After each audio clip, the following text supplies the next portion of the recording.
Sir recent ಆಗಿ resin flooring ತುಂಬಾನೇ ಚೆನ್ನಾಗಿ ಹೋಯ್ತು ಸರ್. ಆಲ್ಮೋಸ್ಟ್ 2 lakh ಪೀಪಲ್ಗಳು ನೋಡ್ಬಿಟ್ಟಿದ್ದಾರೆ, ತುಂಬಾನೇ ಇಷ್ಟಪಟ್ಟಿದ್ದಾರೆ. ಅವಾಗ ನನ್ಗೆ ಐಡಿಯಾ ಬಂದಿದ್ದು ಹೊಸದೇನಾದ್ರೂ ತಗೊಂಡ್ಬರೋಣ, ವಾಲ್ಗೆ ಏನಿದೆ ಇದೆ ಅಂತ. ಸೊ ನಿಮ್ಗೆ ಕೇಳಿದಾಗ ಸ್ಟೋನ್ ಸ್ಟ್ರಕ್ಚರ್ ತುಂಬಾ ಓಡ್ತಾ ಇದೆ ಸರ್ ಮಾಡಿ ಅಂತ ಹೇಳಿದ್ರೆ, ಸೊ ಈ ಸ್ಟೋನ್ ಸ್ಟ್ರಕ್ಚರ್ ಅಥವಾ ಮಾರ್ಬಲ್ ಸ್ಟ್ರಕ್ಚರ್ ಫ್ಲೋರಿಂಗ್ ಅಂತ ಕರ್ತಾರಲ್ಲ, ಏನಿದೆ ಆಕ್ಚುಲಿ ಸರ್? ಅಂದರೆ ಇದೊಂದು ಇವಾಗ ಹೊಸ ಮೆಟೀರಿಯಲ್ ಇವಾಗ ಮಾರ್ಕೆಟಲ್ಲಿ ಅವೈಲೇಬಲ್ ಇರೋದು ಮತ್ತು ಸ್ವಲ್ಪ ಜಾಸ್ತಿ ಟ್ರೆಂಡಲ್ಲಿ ಇರೋದು ಅಂತ ಹೇಳ್ಬೋದು. ಇದೇನಂದ್ರೆ ಸರ್, ಈ ಕಂಪ್ಲೀಟ್ ಮೆಟೀರಿಯಲ್ ಏನಂತಂದರೆ ಇವಾಗ ನಮಗೆ ಇವಾಗ ವಾಲ್ ಹೈಲೈಟ್ಸು ತುಂಬ ಮೆಟೀರಿಯಲ್ಸ್ ಬಂದೋಯ್ತು. ಇವಾಗ ಏನಂತಂದರೆ ಫಸ್ಟ್ ಎಕ್ಸ್ಟರ್ನಲ್ಗೆ ನಾವು ಟೆಕ್ಸ್ಚರ್ ಪೇಂಟ್ ಮಾಡ್ತಾ ಇದ್ವಿ, ಅದಾದಮೇಲೆ ಡೈರೆಕ್ಟಾಗಿ ಟೈಲ್ಸ್ ಹಾಕ್ತಾ ಇದ್ವಿ, ಮತ್ತು ಗ್ರಾನೈಟ್ ಹಾಕ್ತಾ ಇದ್ವಿ. ಆ್ಯಂಡ್ ಇಂಟರ್ನಲ್ ಪೇಂಟ್ಗಳನ್ನು ಕೂಡ ಹೈಲೈಟ್ ಮಾಡ್ಕೊಳ್ಳೋಕ್ಕೆ ರಾಯಲ್ ಪ್ಲೇ ಮಾಡ್ತಾ ಇದ್ವಿ, ಮತ್ತು ವಾಲ್ ಪೇಪರ್ಸ್ ಮಾಡ್ತಾ ಇದ್ವಿ. ಸೊ ಅದೇ ಥರದ್ದು ಇದೊಂದು ರಿಪ್ಲೇಸ್ಮೆಂಟ್ ಎಲಿಮೆಂಟು ವಾಲ್ಸ್ಗೆ ಅಂತ ಹೇಳ್ಬೋದು. ಅದ್ರ ಜೊತೆನಲ್ಲಿ ನಾವು ಫ್ಲೋರ್ಗೂ ಕೂಡ ಮಾಡ್ಕೋಬಹುದು ಸರ್, ಫ್ಲೋರ್ಗೂ ಕೂಡ ಮಾಡ್ಬೋದು. ಇದ್ರಲ್ಲಿ ಯೂಸ್ ಆಗೋ ಮೆಟೀರಿಯಲ್ ಯಾವುದು ಸರ್? ಇದರಲ್ಲಿ ಆಲ್ಮೋಸ್ಟ್ ನಮಗೆ ಒಂದು 2-3 ಮೆಟೀರಿಯಲ್ಸ್ ಯೂಸ್ ಆಗುತ್ತೆ. ಒಂದು ಅಡೆಸಿವ್ ಯೂಸ್ ಮಾಡ್ಕೊಂತಾರೆ ಅದಕ್ಕೆ ಅಂತ ಹೇಳ್ಬಿಟ್ಟು. ಆ್ಯಂಡ್ ಅದಾದಮೇಲೆ ನಮಗೆ ಇವಾಗ ಗ್ರಾನೈಟು ಮತ್ತು ಮಾರ್ಬಲ್ಸ್ ಪೀಸಸ್ ಚಿಕ್ಕದು ಇವಾಗ 12 mm ಜೆಲ್ಲಿಗಿನ ಡೌನ್ ಸೈಜ್ ಇರೋಂಥ ಗ್ರಾನ್ಯೂಲ್ಸ್ ಅಂತ. ಗ್ರಾನ್ಯೂಲ್ಸ್ ಈ ಬಟಾಣಿ ಜೆಲ್ಲಿಗಿಂತ ಚಿಕ್ಕದು, ಹೌದು ಸರ್. 12 mm ಡೌನ್ ಸೈಜ್ ಇರುತ್ತೆ. ಅದು ಮತ್ತೆ ಅದು ಗ್ರಾನ್ಯೂಲ್ಸು ಮತ್ತೆ ಅಡೆಸಿವ್ ಪಾಲಿಮರ್ ಅಡೆಸಿವ್ ಅಂತ ಹೇಳ್ಬಿಟ್ಟು ಯೂಸ್ ಮಾಡ್ತಾರೆ. ಸೊ ಇದೆರಡನ್ನ ಮಿಕ್ಸ್ ಮಾಡಿಕೊಂಡು ವಿತ್ ಕಂಪನಿಯವ್ರದೇನೆ ಒಂದು ಪೇಂಟ್ ಪ್ರಾಡಕ್ಟ್ ಜೊತೆನಲ್ಲಿ ಮಿಕ್ಸ್ ಮ್ಯಾಚ್ ಮಾಡಿಕೊಂಡು ಅದನ್ನ ಅಪ್ಲೈ ಮಾಡ್ತಾರೆ ಸರ್. ಸೊ ಈ ಮೆಟೀರಿಯಲ್ ಹೆಂಗ್ ಬರ್ತಾ ಇದೆ ಅಂತ ಹೇಳಿದ್ರೆ, ಇವಾಗ ಹೊಸದಾಗಿ ಇವಾಗ ಹೆಂಗೆ ಫ್ಲೋರಿಂಗಿಗೆ ಅಪಾಕ್ಸಿ ಫ್ಲೋರಿಂಗ್ ನೀವು ಲಾಸ್ಟ್ ಟೈಮ್ ಮಾಡಿರೋ ತರ ಹೆಂಗಿದೆಯಲ್ಲ, ಅದೇ ತರದ್ ಇದು ಡಿಫ್ರೆಂಟ್ ಫ್ಲೋರಿಂಗ್ ಕೂಡ ಮಾಡಬಹುದು.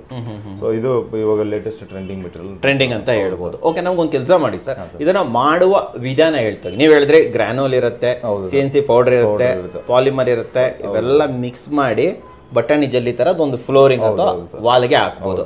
ಇದು ಮಾಡುವ ಮೆಥಡ್ ಅಂದ್ರೆ ಸರ್, ಇದು ನೋಡಿ ಸರ್, ಇವಾಗ ಫಾರ್ ಎಕ್ಸಾಂಪಲ್ ಒಂದು ವಾಲ್ಗೆ ಮಾಡ್ತೀವಿ ಅಂತ ಇಟ್ಕೊಳ್ಳಿ.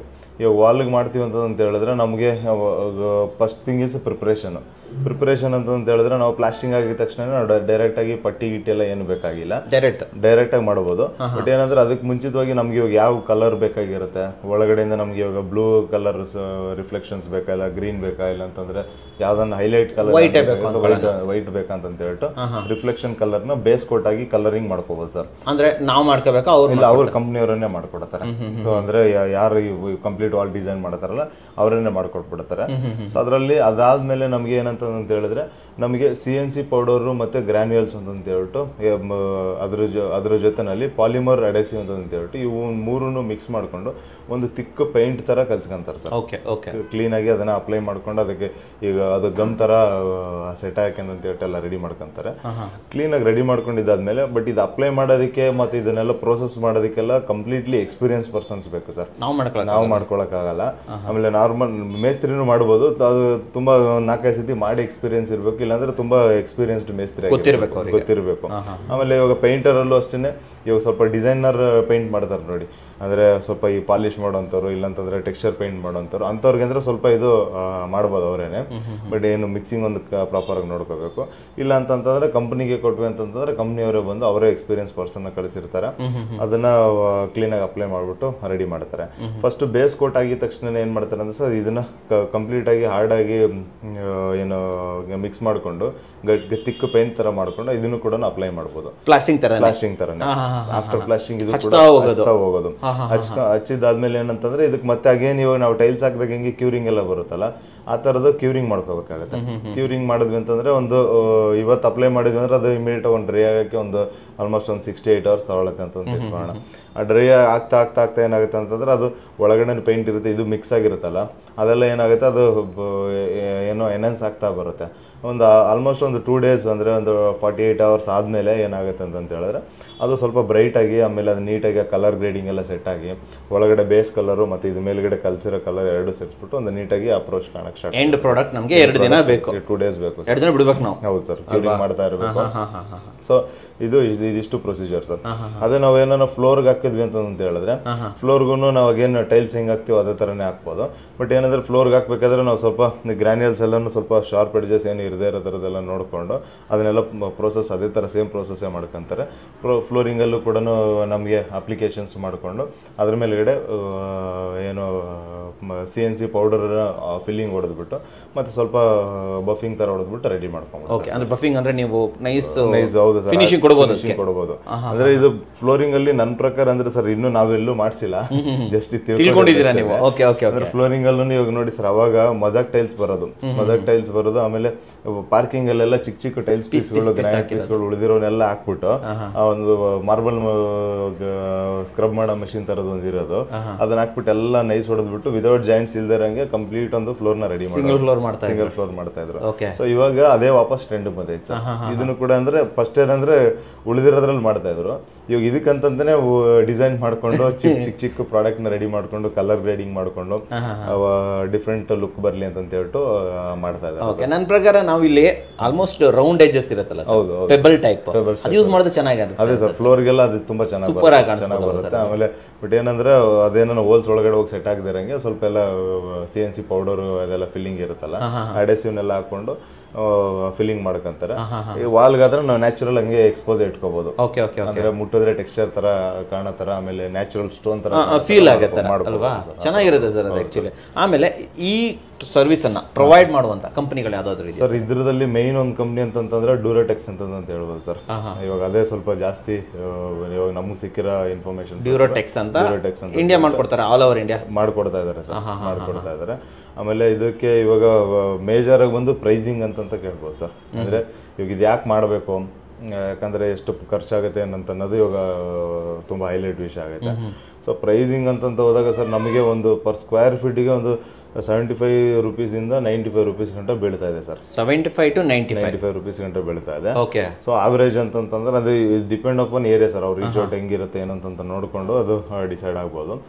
ಬಟ್ ಏನಂತಂದ್ರೆ ಇವಾಗ ಒಂದು 10x10 ಏರಿಯಾ ಮಾಡ್ತೀವಿ ಅಂತ ಹೇಳಿದ್ರೆ, ಒಂದು ವಾಲ್ ಮಾಡ್ತೀವಿ ಅಂದ್ರೆ ಒಂದು 7 ರಿಂದ 8 ಸಾವಿರ ಖರ್ಚು ಬರುತ್ತೆ. ಸ್ವಲ್ಪ ಏರಿಯಾ ಜಾಸ್ತಿ ಆಯ್ತು ಅಂತಂದ್ರೆ ಮೈಟ್ ಬಿ ರೇಟ್ ಕೂಡ ರೆಡ್ಯೂಸ್ ಆಗ್ಬೋದು. ಒಂದು 1000 ಸ್ಕ್ವೇರ್ ಫೀಟ್ ನ ಮನೆ ಇದೆ ಅನ್ಕೊಳ್ಳಿ, 30-40 ಸೈಟ್ ಅಲ್ಲಿ 2 BHK 3 BHK.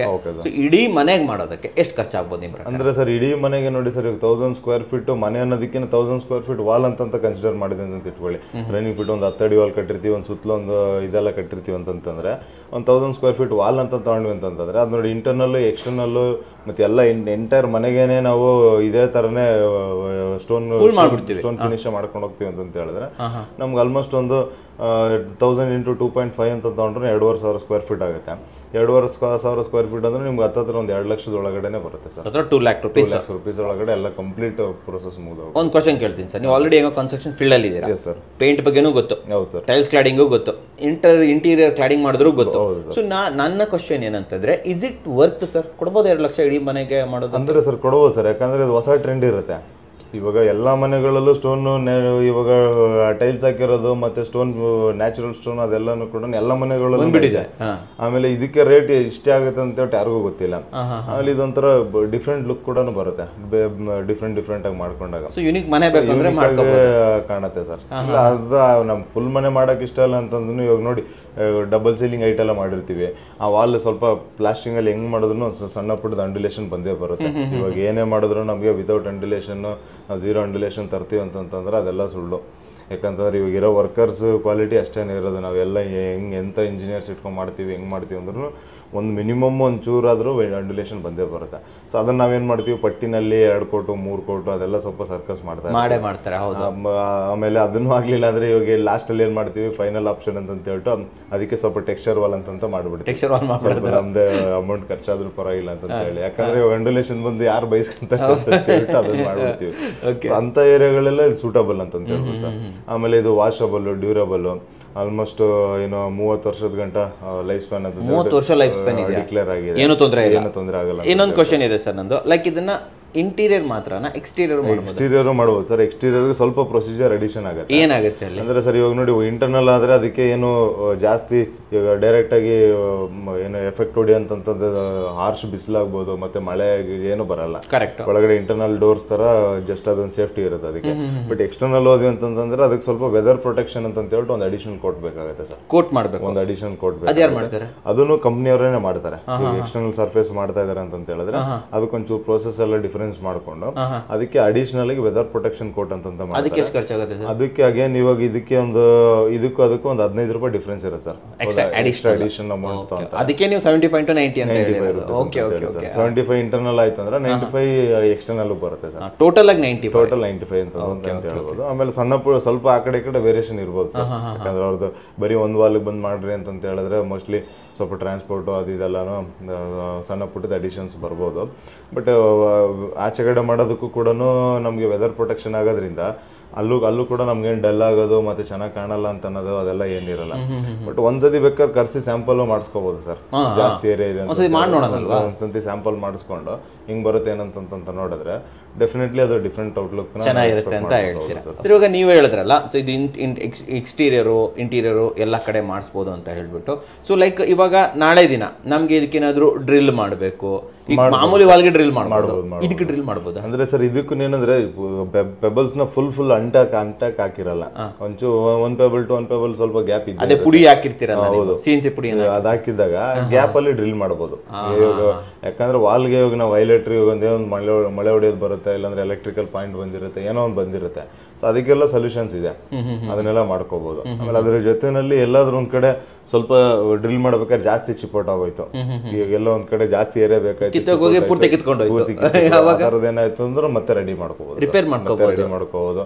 ಅಂಡ್ ಅದ್ರ ಜೊತೆನಲ್ಲಿ ಅದಕ್ಕೆ ರೀಪೇಂಟಿಂಗ್ ಮಾಡ್ಕೋಬಹುದು. ಒಂದ್ಸತಿ ಮಾಡಿದ ತಕ್ಷಣ ಅದೇ ಪರ್ಮನೆಂಟ್ ಸೊಲ್ಯೂಷನ್ ಅಂತಾನೆ ಏನಿಲ್ಲ. ಅಲ್ಲ ಸರ್, ನಮ್ಗೆ ನ್ಯಾಚುರಲ್ ಲುಕ್ ಬೇಕಂದ್ರೆ ಹಂಗೆ ಇಟ್ಕೋಬಹುದು. ಅಂದ್ರೆ natural stone finish, natural stone ಹೆಂಗ್ ಕಾಣುತ್ತಲ್ಲ ಅದೇ ತರನೇ ಕಾಣಲಿ ಅಂತಂದ್ರೆ ಹಂಗೆ ಇಟ್ಕೋಬಹುದು.